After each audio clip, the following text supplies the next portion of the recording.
Drone কি বেশি হয়ে গেছে নাকি যে ছুঁড়ে ছুঁড়ে মারতে হচ্ছে আমাদের দিকে? না, ড্রোন নষ্ট করার কি আছে এরকম? যদি ড্রোন বেশি হয়ে গিয়ে থাকে তাহলে আমাদেরকে দিয়ে দিক এমনি। আমাদের অনেক স্টুডেন্টস রয়েছে যারা ড্রোনের উপর রিসার্চ করবে। আমার তো অনেক দিন ধরে একটা ড্রোন কেনার শখ ছিল, একটা ড্রোন ভিউ নিয়ে ভিডিওগ্রাফি করব। একটা ড্রোন যদি পেতাম, ওতে আমি ক্যামেরা লাগিয়ে সুন্দর আমি ভিডিওগ্রাফিটা করতে পারতাম।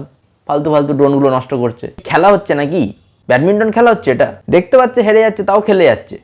নির্লজ্জ কথাকারে। এটা ন্যূনতম লজ্জাবোধটুকু নেই। সবই ঠিক ছিল, একটা জায়গায় ভুল করে ফেললো।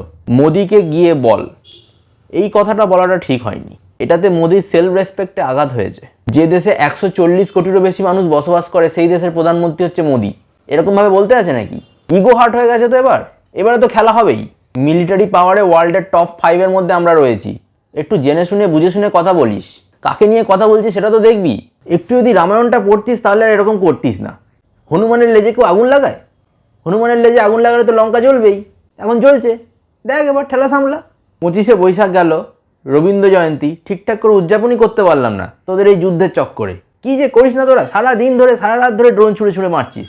মানে কোনো কালচারাল সেন্স নেই তোদের মধ্যে নাকি? সবসময় মারপিট কর, কত করবি কর, আমরাও দেখি কত মারপিট তুই করতে পারিস। ফালতু যত সব। দূর দূর বেরো।